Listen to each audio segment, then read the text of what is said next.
history, there has rarely been a time of greater persecution upon the church than against the 17th century Christian minority called the Waldensians.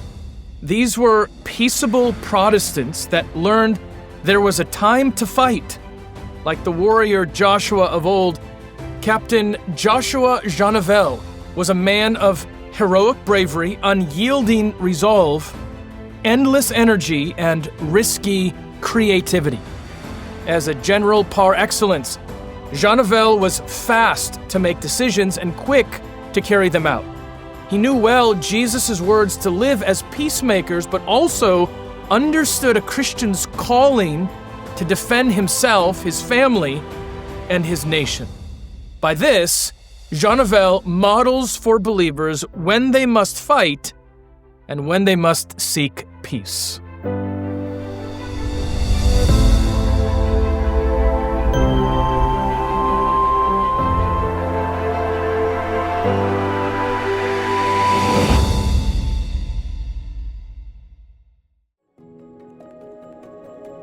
Joshua Gianavel was born in Italy in 1617. He spent most of his early years in the Rora region of northwest Italy on the border of France and Switzerland.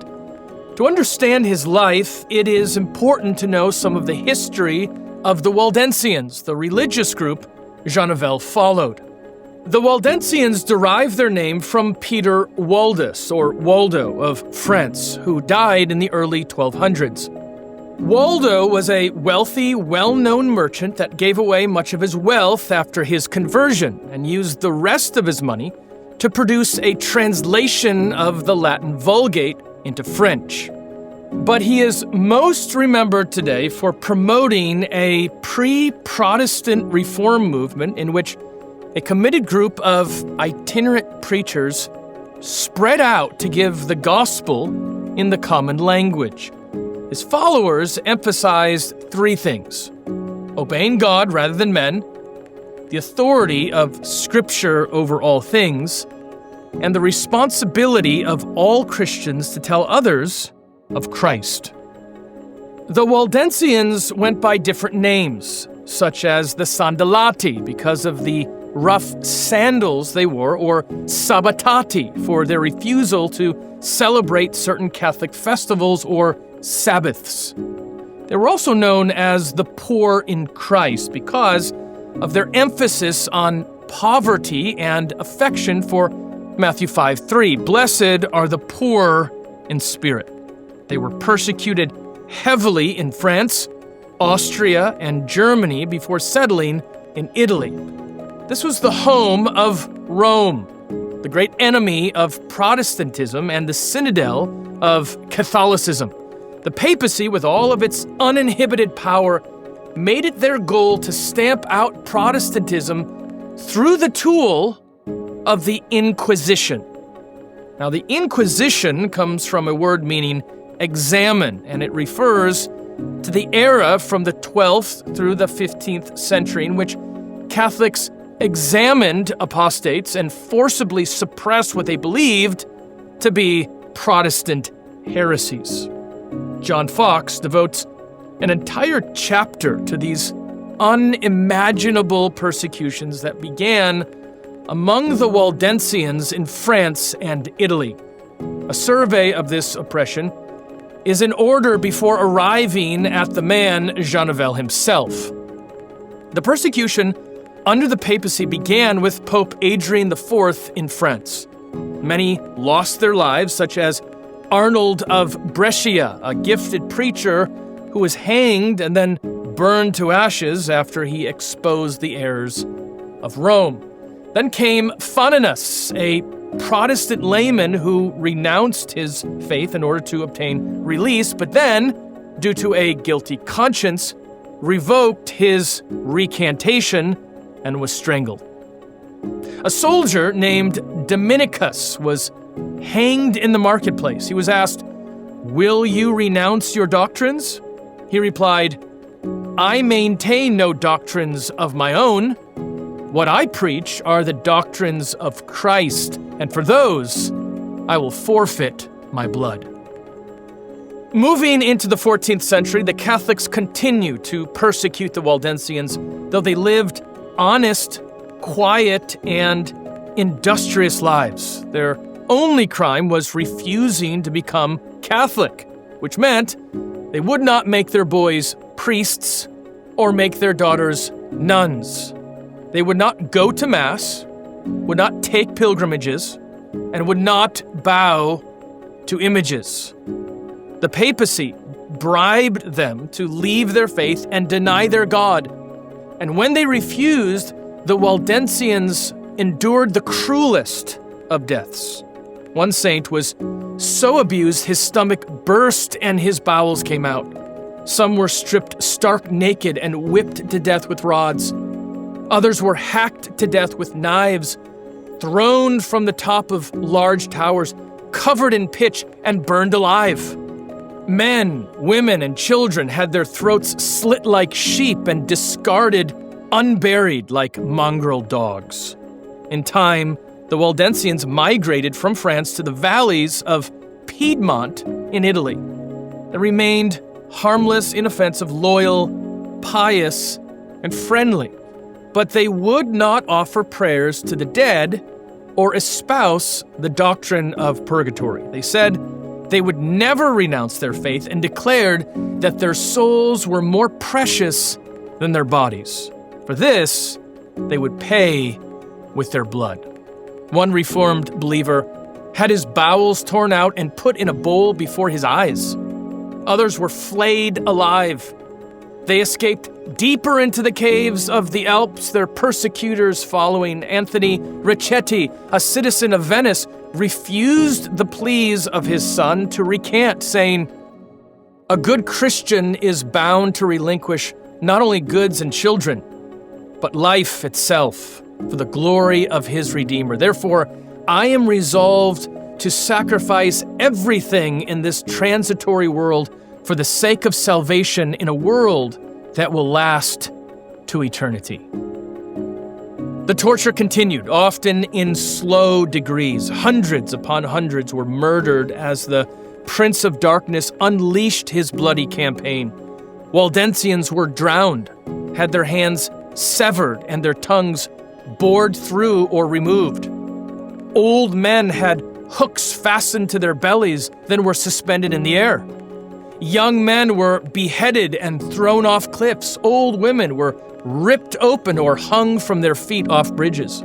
Young girls were raped. Some had their noses or ears cut off.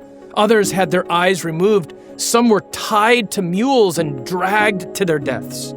Another had one joint of his fingers and then his toes cut off each day until there was nothing left. Soldiers beheaded a man named Daniel Cardin, then fried his brains and ate them. The wife of Pastor Francis Gross was tied to a post and forced to watch her husband and children cut to pieces. For what? For denying papal infallibility, for considering purgatory nothing more than a fairy tale, and for denouncing transubstantiation. None of their suffering compared to the great massacre the Waldensians experienced on April 24th, 1655. On the day known as the Piedmontese Easter, as many as 6,000 people were slaughtered. The English poet John Milton penned a sonnet about this day entitled, "On the Late Massacre in Piedmont." Avenge, O Lord, thy slaughtered saints, whose bones lie scattered on the Alpine mountains cold. Even them who kept thy truth so pure of old, when all our fathers worshipped stocks and stones, forget not. In thy book record their groans, who were thy sheep, and in their ancient fold, slain by the bloody Piedmontese that rolled mother with infant down the rocks. Their moans, the vales redoubled to the hills, and they to heaven. These atrocities had depopulated many of the towns in the Piedmont Valley. One place remained untouched, the little town of Rora, which was perched upon a rock. There lived Joshua Gianavel, a farmer who had determined to form a militia. He and his men took up arms against the Marquis of Piedmontese, who had sent troops into the valley to kill more Protestants. Now, the Waldensians believed it was sinful to resist their rulers unless they were in the act of being destroyed. Jesus taught his disciples in Luke 22:36 that Christians may take up a sword to defend themselves, not looking for a fight, but willing to protect their families. John Fox explains that as the soldiers approached, Gianavel's troops moved quickly and quietly, like lions upon an antelope. Picture the Marquis' attacks upon the Waldensians as 6 arrows in an archer's quiver. The first arrow came with an army of 500 men.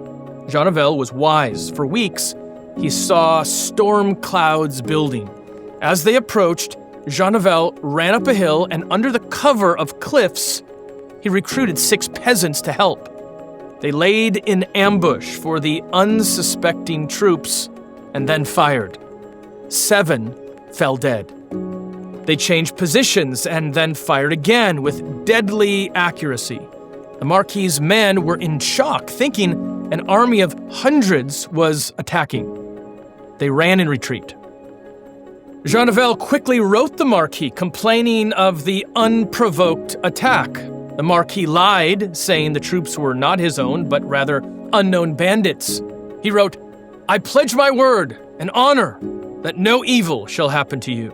But the Marquis' words did not deceive Gianavel, as the words of Pharaoh had not fooled Moses.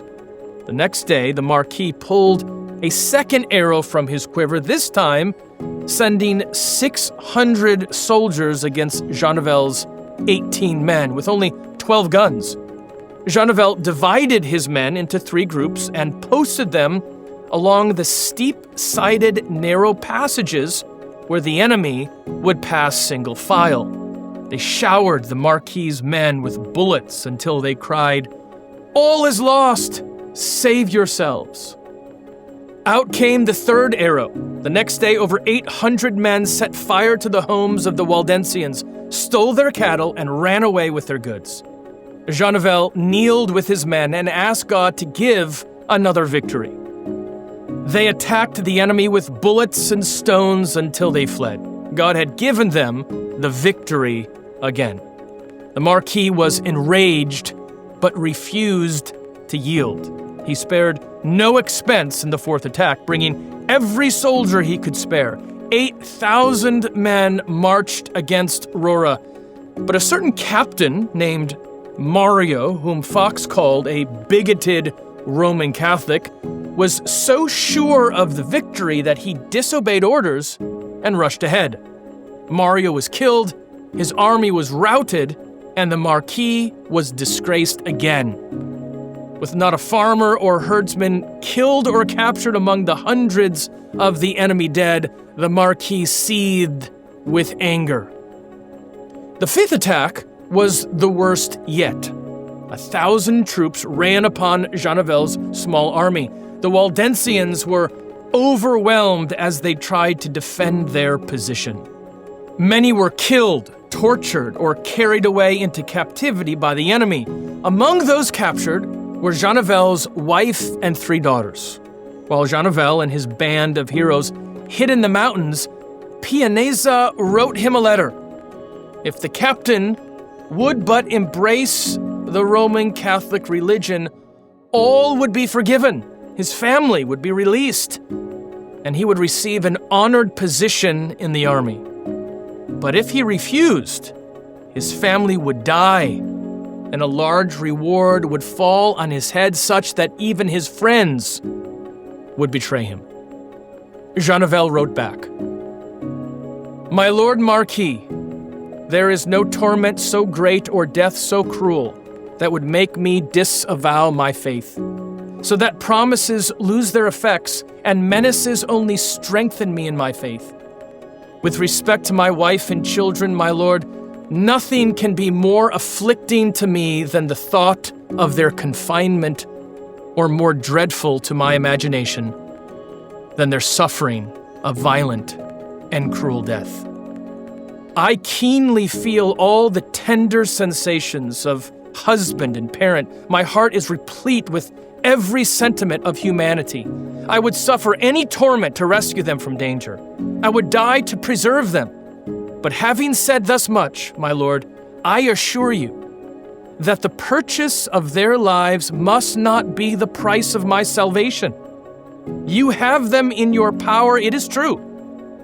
But my comfort is that your power is only a temporary authority over their bodies. You may destroy the mortal part, but their immortal souls are out of your reach and will live hereafter to bear testimony against you for your cruelties. I therefore recommend them and myself to God and pray for a reformation in your heart. The Marquis should have known that a man with such courage would not recant.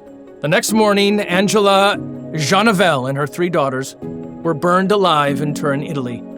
Gianavel was able to save his infant son. He put the little boy on his shoulder and trekked across the frozen Alps, leaving him in the safe hands of relatives. Though their numbers were few, Gianavel and his men continued to fight, trusting God to give them the victory. One man who joined the army said, "I had always considered the Waldensians to be men, but I found them to be lions." Battle after battle they fought, often victorious against an enemy 10 times their size. It was common after a day of fighting to see hundreds dead while only a handful of Waldensians had been lost. God was on their side. As the years passed, the Waldensians experienced periodic times of peace, but they were always in danger. Gianavel fled to Calvin's Geneva, where he was given a hero's welcome. He lived out his days there, his brave heart still strategizing and helping the cause of God. He died in 1690 at age 73. Moses called Joshua to fight, as did Paul with Timothy. The preeminent fight for Christians today is against principalities and powers, though physical battles will arise. Joshua Gianavel models a spirit of peace with a willingness to fight, an example the church from every era should follow.